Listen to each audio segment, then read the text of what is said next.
All of this has been leading up to the binomial theorem.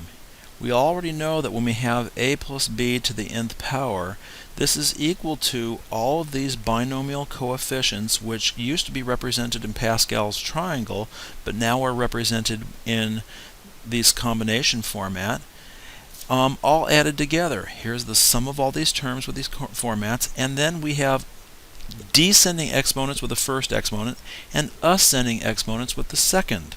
So quite honestly, using this formula, it's a lot easier using Pascal's triangle, but these next couple of problems are going to ask us to use the binomial theorem.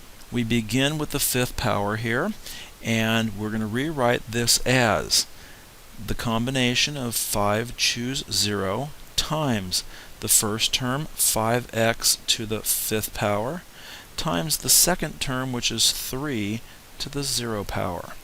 Follow this by 5 choose 1 times 5x to the fourth power times 3 to the first power. This will then be followed by 5 choose 2 times 5x to the third power times 3 to the second power. Continuing on to the next line, we now have plus 5 choose, not fraction line there, 5 choose 3 times 5x to the second times 3 to the third plus 5 choose 4 times 5x to the first times 3 to the fourth plus finally 5 choose 5 times 5x to the 0 times 3 to the fifth.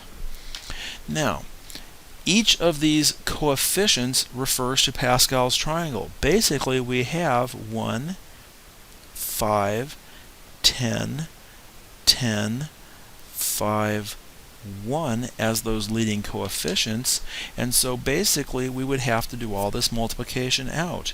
In this first term, we'd have 1 times 5 to the fifth times none of these 3's, so that would be 3,125 x to the fifth. We're not alternating between terms, so we will have a positive again.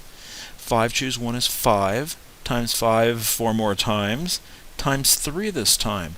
This will be 9,375 x to the fourth plus 10 times 125 times 9, which becomes 11,250 x to the third plus, now we're down to the second line of all our evaluation, 10 times 5 squared, that's 10 times 25 times 27, which is 6,750 x squared, plus 5 times 5 times 81, which is 2,025x, plus 1 times 1 times 3 to the fifth, which is 243.